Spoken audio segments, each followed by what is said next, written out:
It looked like a dog, you know. They call it like the dog man or something. I mean, this thing was built. I mean, this thing was rugged. I mean, it's something I wouldn't want to tangle with it, you know. One night, I'm sitting there and I had a dead body in my bed. Yes, that's when I started hearing the doors opening and closing and them walking through the house. Giant ruby-looking thing appeared in front of me, then one next to it, then a third next to it. The third one opened up a porthole in my room.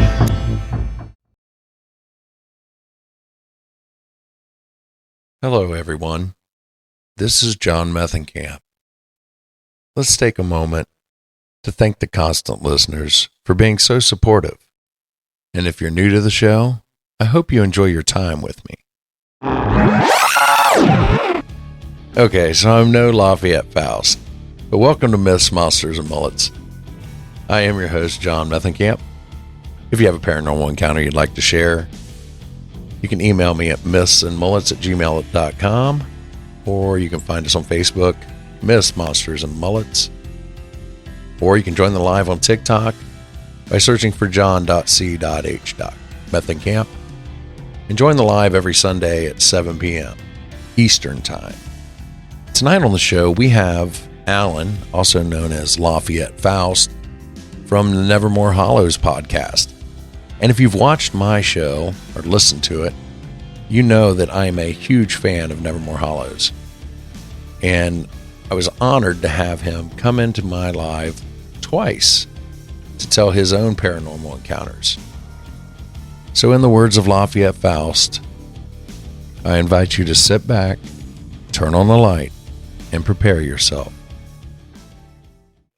Alan, how's it going, buddy? Hey, brother, what you up to? Oh, you see it. Been chatting with you all day, and then I had to come on here and do this. Right. I feel you. Well, look, man, I really appreciate you, and inviting me and Chris on here, and saying nice things about the show. It means a lot to us, brother.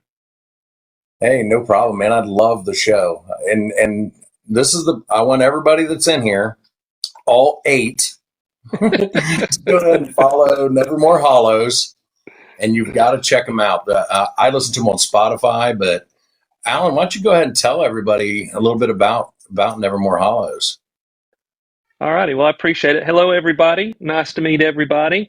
My name is Alan, and I got my partner in crime here, Chris, Madman Goins, and we have a podcast called Nevermore Hollows where we write and record horror stories set in a little fictitious town called Nevermore Hollows, Georgia. And we write, it's got a cast of recurring characters that we draw from. Some of the people, kind of like people we know, but some of the people are just totally made up. And we have a lot of different kinds of monsters and cryptids and spooky stuff that happen in that town. And we'd appreciate it if you check us out. But anyway, thank you for giving me the opportunity to say that, John. Oh, no problem, man. Like I said, I love the show. I ran into these guys up at Ohio Bigfoot Jamboree in Ada, Ohio, back at the beginning of October. And I think I took a business card or something, and it took me a week or two to actually check them out. And dude, I have been hooked. Like that's all I do on my way to work and home from work is.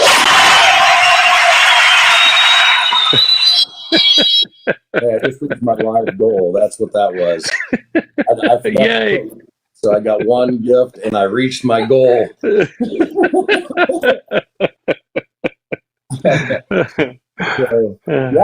we really need to get you and Chris 500 followers so you guys can go live, and maybe we can work on something together.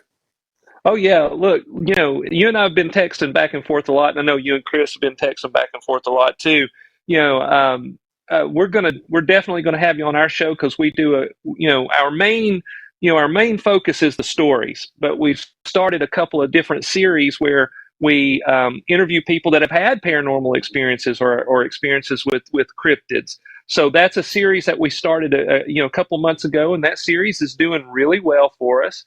And that's open to anybody, kind of like what you're doing here.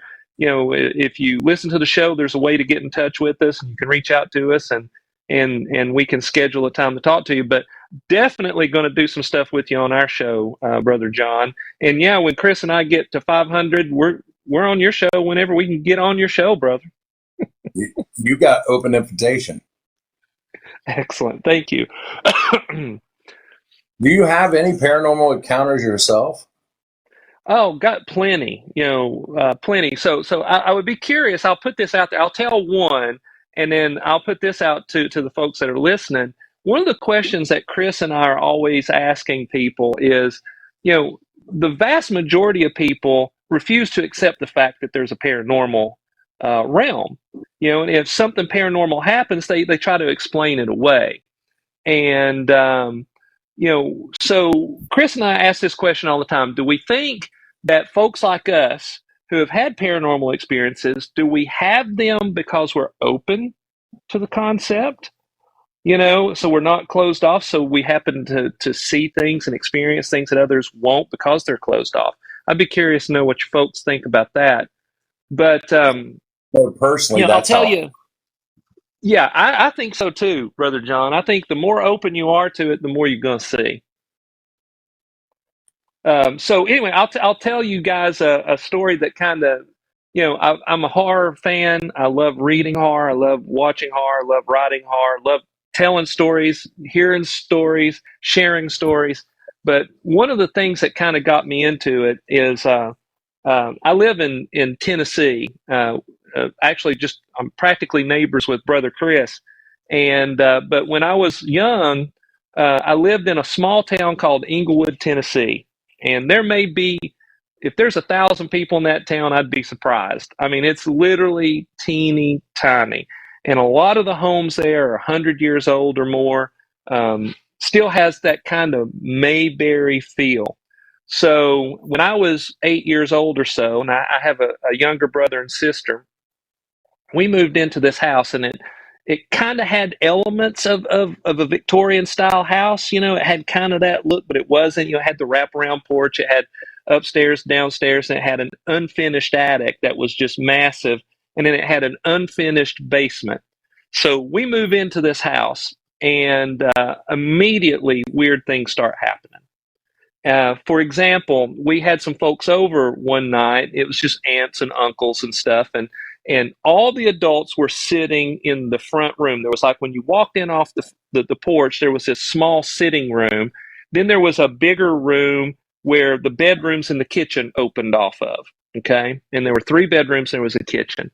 So all the adults were in the sitting room just shooting the breeze. And I went into the kitchen to get something to drink. I think it was like a Sprite or whatever. Open up the refrigerator. I step out. There's only one way in the kitchen, one way out of the kitchen. As I step out of the kitchen, my mom yells at me, says, "Hey, will you bring me a cup of coffee?" Now, when I was in the kitchen just a second earlier, when I say I left the kitchen, I'm basically just took a step through the doorway, right? So there's nobody has come in or out. I'm right there in front of the door. When I was in there getting my drink, there were 6 or so coffee cups, and they were all set up, ready to pour. I turned back around, no coffee cups. They are all gone. Not a coffee cup there.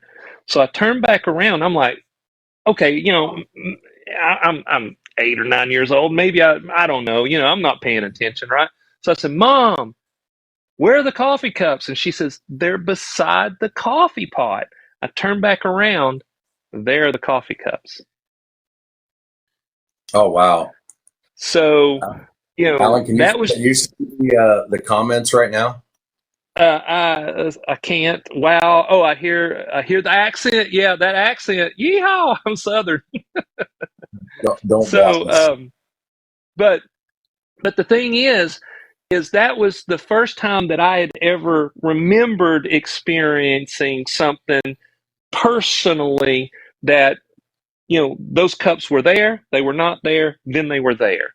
And we lived in that home. We lived in it less than a year, brother. And strange things were happening in that house.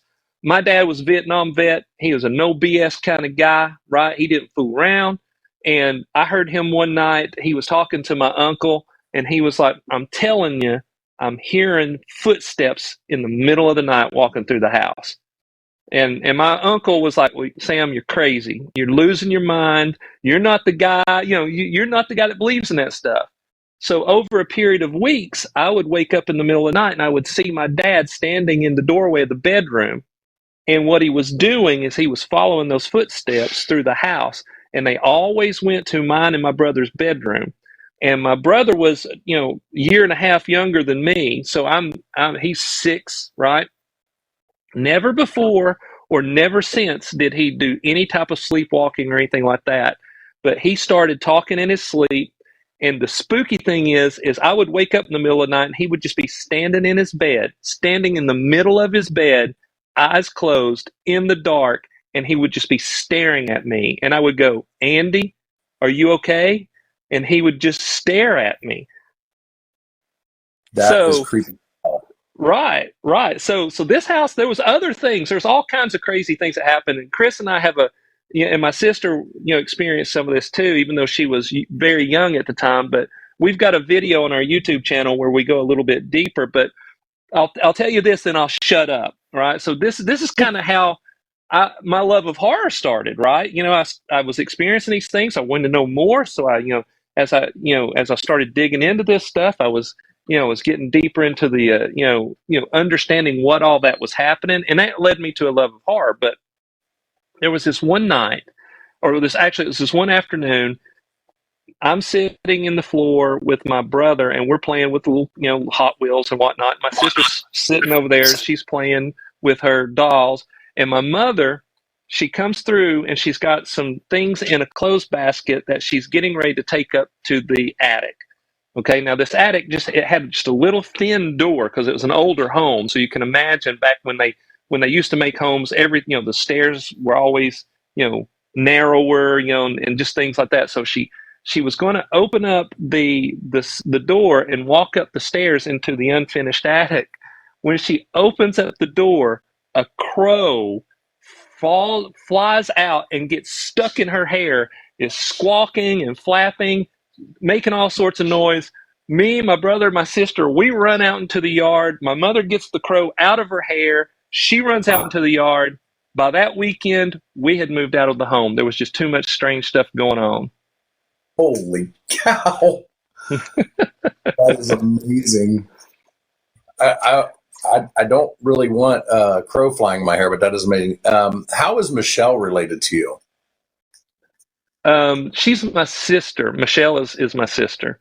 Okay, she's in here commenting, and she is acknowledging and backing up everything you're saying right now. So, I see her. Yes, I see her. So, yeah, I've got you on my phone, and I'm new to TikTok, so I'm having trouble reading stuff and seeing stuff. Hey, sis.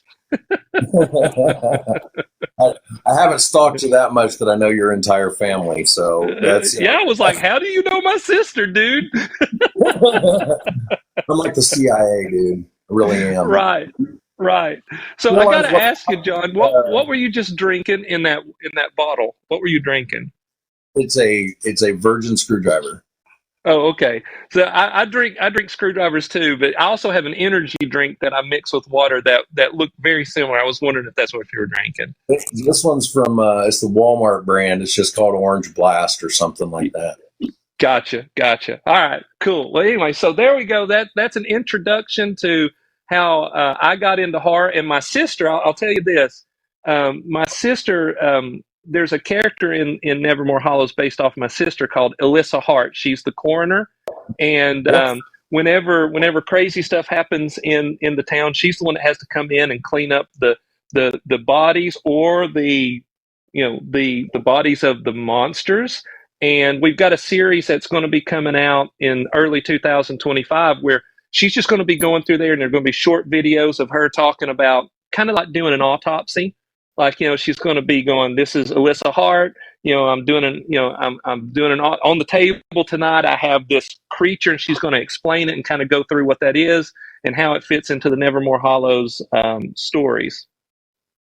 Dude, I don't care what you're doing. I don't know where you're getting your ideas, but I hope that well is deep, and they keep coming, man, because I absolutely love the show. Thank you. We appreciate it. I need All righty, everybody to follow Nevermore Hollows, find them on your favorite podcast player, and tell them John sent you. Awesome. We appreciate that, Brother John. All right, man. I'll text you later. All right, brother. Thank you. Thank you. So the second time Alan comes in, you can tell that we've gotten a little more comfortable with each other, and we let loose a little bit during our conversation.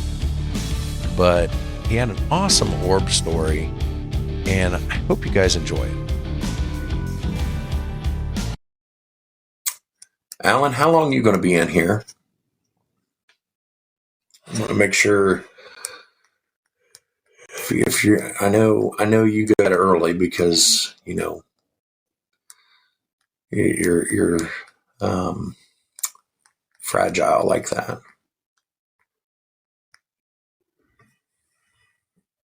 All right. Let's get Alan real quick before he has to go to bed.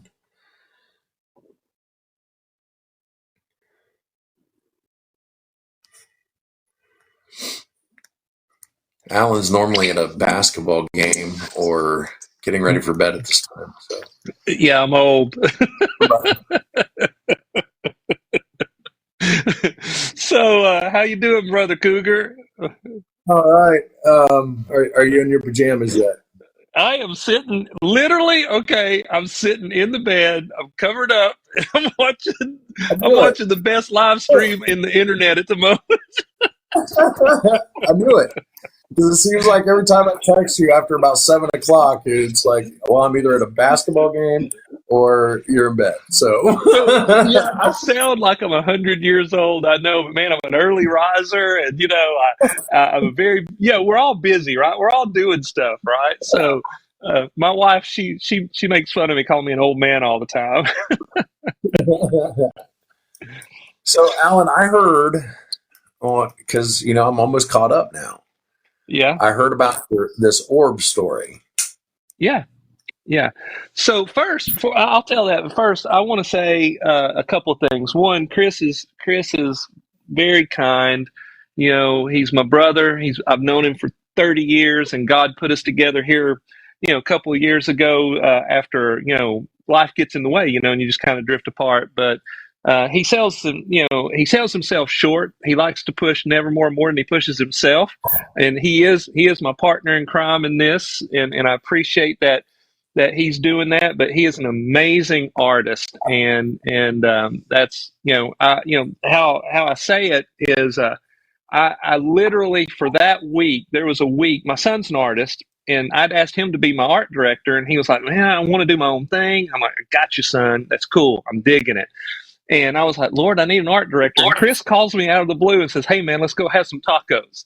And we sit down, and he's got all these character sketches. And I'm like, "Well, how much do I owe you?" He goes, "Man, I just want to be part of what you're doing." And I went, "Well, you know what? This is a God thing. So you're part of it now." So anyway, so check out Chris's art. But the second thing I want to say before I get into this story is, you know, as I told you, I don't know if I said it on the last live stream I was on, but I spent the 90s as a stand-up comedian traveling the country. Okay, so I've written my share of comedy, and I have bombed many times on stage. As you're working through characters and stuff like that, dude, your character rocks, and the way you present him, like what Chris was saying, that dry just delivery, you're totally in a character. It's like you're in on it, and everybody else has to be in on it too. It's brilliant. Some of your lines are just, I sometimes I get so tickled. I am rolling, and I'm showing it to my wife, and I'm showing it to my son. I'm like, listen to what he just said. So well done, brother. Well done. Thank you. I appreciate that. And actually, what I did tonight, this live is not about paranormal. It's all about people coming in and talking about how great I am.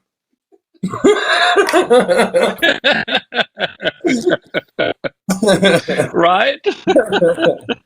No, I do appreciate it. So good. Yeah, good. Well, you deserve it. I mean, because you see a lot of folks on the internet. Uh-oh. I think I'm having some technical difficulties. Hang on a second. All right. But you hear a lot of times on on TikTok and whatnot. You see these guys and girls trying to create characters, and they don't quite pull it off, or I don't know. There's just something missing. You've got it, but that's fun. So all right. So this orb story. All right. So there's actually two that I've told before. Which one are you talking about? With the car and the curve. Okay, excellent. All right, that's a good one. All right, so I was a young man, and I was probably 18, 19, something like that. I was young, and I worked in a city that was about 30 minutes away from the city I lived in, and this is 30 years ago, so it's very rural. Still, I mean, it's still fairly rural around here, but not as much as it was. And so I had a little yellow 1970 Volkswagen Beetle that I would drive back and forth. And I tricked up this Volkswagen Beetle to where, I mean, still it's a Beetle. You can trick it out all you can, and you get what? You get from 60 to maybe 65 miles an hour at its top speed. But anyway, I had it tricked out, right? And I would drive this thing like I was in a race all the time. So there was this back road that, and Chris knows this back road well. When we filmed the episode for Nevermore Hollows, we actually drove on that road when I told the story at night. It was really cool. So we would drive on this road, and it was a very curvy road out in the middle of nowhere.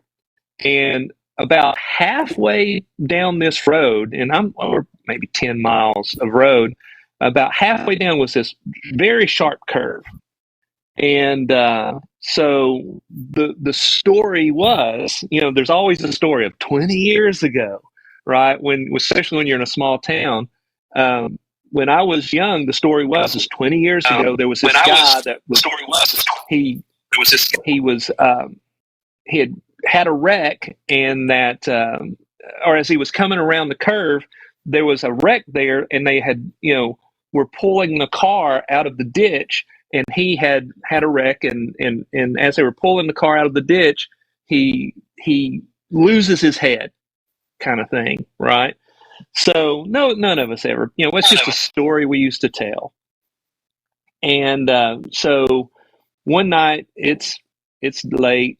I'm coming home from work, and I'm hammered down in this Volkswagen, and there's no light. We're out in the middle of nowhere. It's farmland.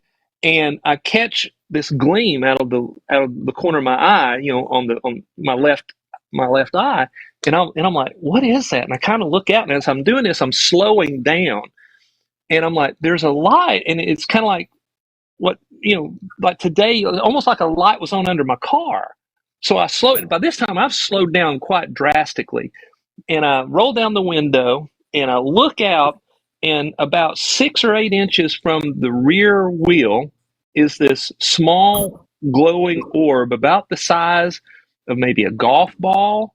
It was kind of hard to tell, and it was kind of pulsating a little bit. So at times it looked about the size of a softball, and it's just keeping perfect speed with me. So I slow way down. I'm trying to figure out, what is this thing, right? And we get close to the curb, and it just shoots away. And I'm like, holy moly, right? I'm like, that nobody's ever going to believe this story. So I come around the curve, and there's been a wreck, and they are trying to pull this guy out of the ditch, and they've got a chain across the road as they're trying to pull him out. Had I not slowed down, I would have hit that wreck. I would have T-boned this guy when I came around, because he was just there in the middle of the road as they were pulling him out, and I could have died. So upon reflection of that, you think something was slowing me down so that when I came around that curve, I was at a controllable speed. Right. So this orb though, was it like, did it have a form or was it just a light? No, it was spherical, perfectly spherical. Wow. Yeah. So that might have been, I mean, an angelic spirit or something, you know. And Chris and I have talked about it before. I've talked about it with my son, and we all are open to the idea of the paranormal, right? That's why we're having these conversations. But we also try to approach it with skepticism. Okay, can it be explained? Or there's no way that this can be explained. So Right. could it be? Could it have been some sort of angelic spirit that was trying to slow me down so that maybe someday I could meet the cougar hunter? It was fake, man.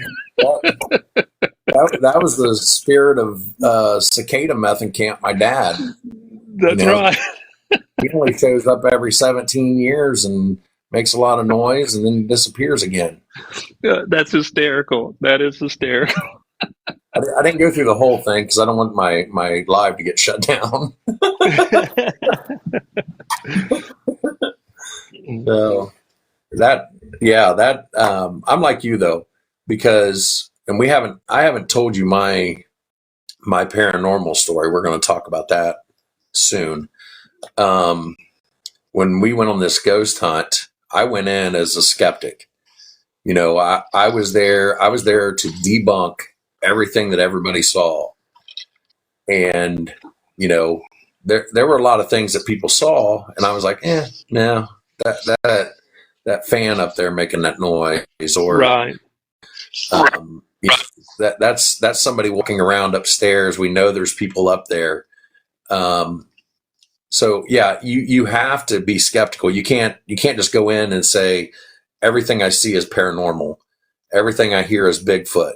You've got to be skeptical or you're not being honest about this. You know what I'm saying?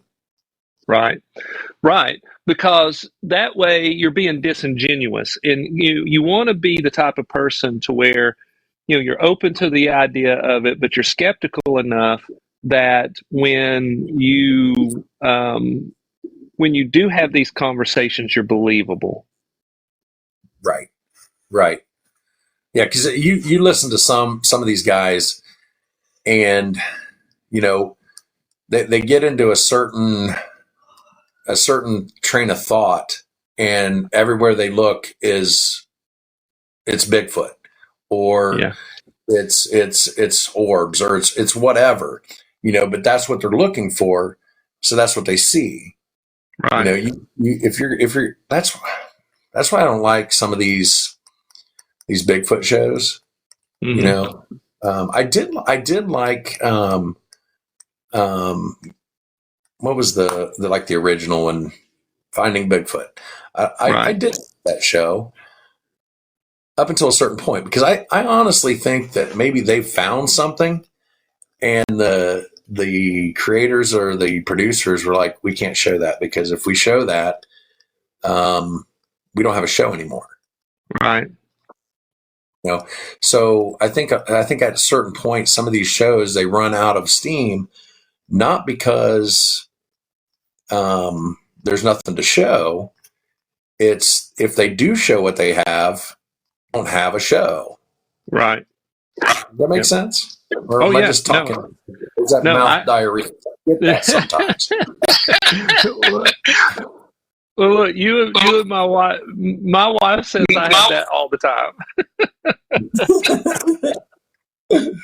I won't tell you what my wife says about me.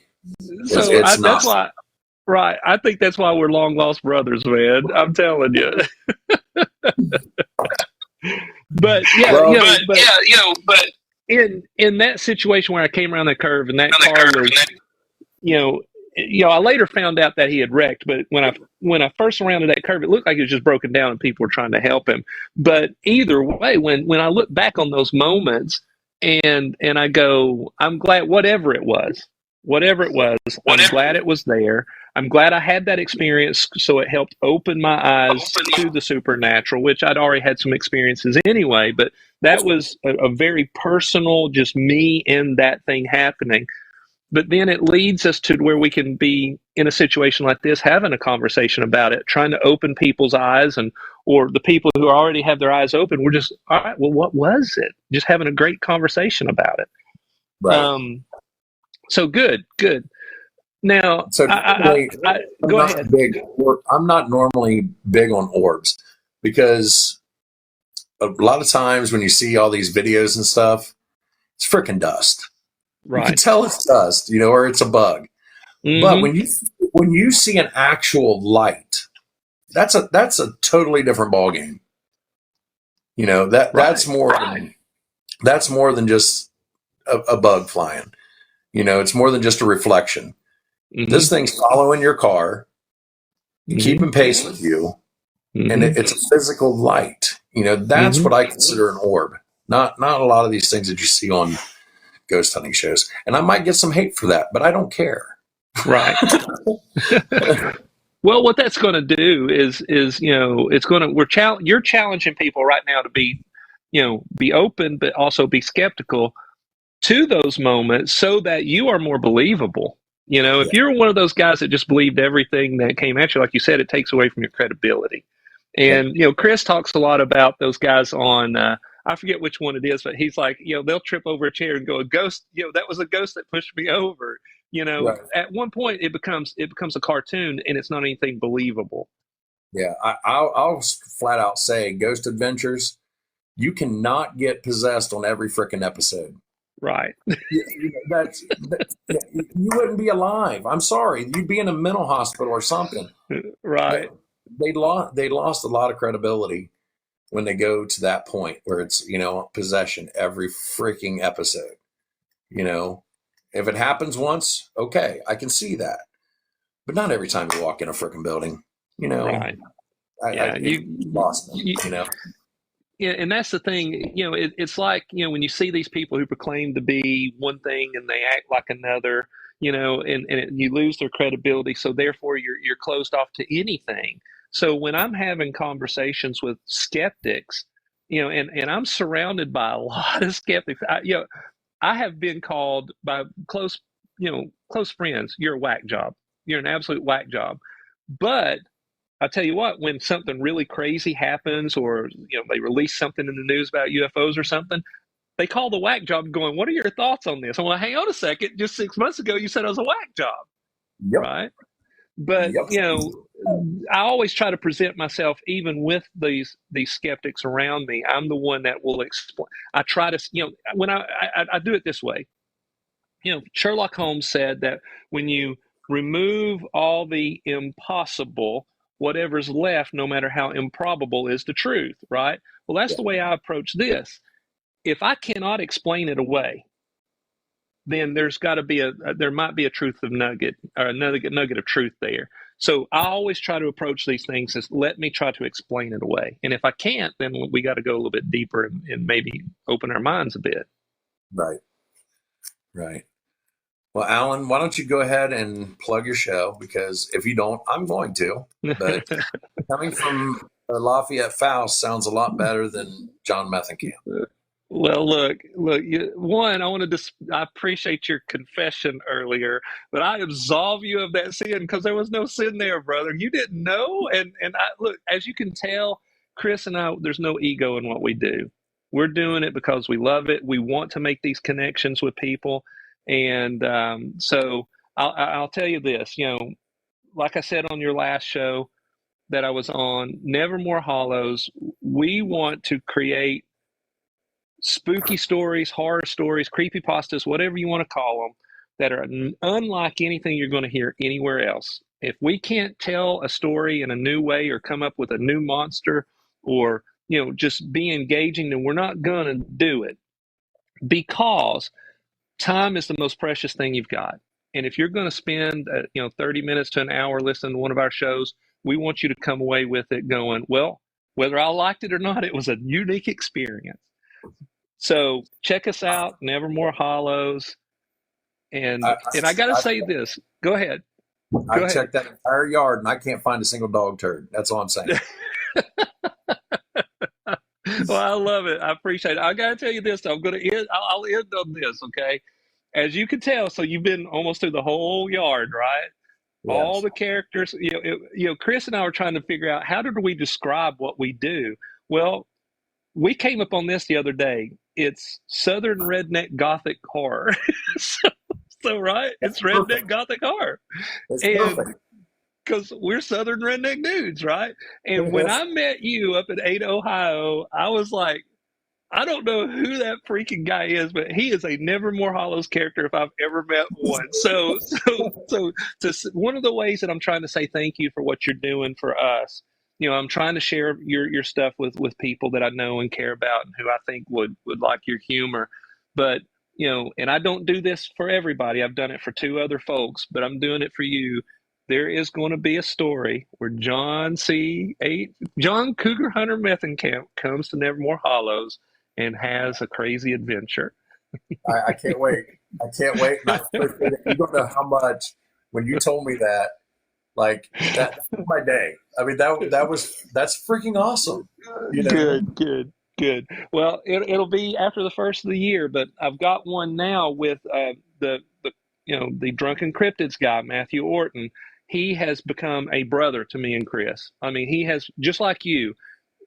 I don't feel like you're just some dude I'm talking to. I literally feel like I'm talking to a close friend, a brother. And that's how Matthew is. Matthew's that kind of guy. So, he just became, within 3 months, the 3 of us, me and Chris and Matthew, have become so close. And I just wanted to honor him and what he's done for my show as well by writing a story about him. So probably the next story that drops is going to be set in his tavern that opens up on Main Street in Nevermore Hollows, and I'm hoping that he enjoys it. But I've got a special story in mind for you too, because you're the perfect character to have in this universe, and I can't wait to get it written and recorded. And Chris is probably going to do your voice. I'm going to let Chris do your voice.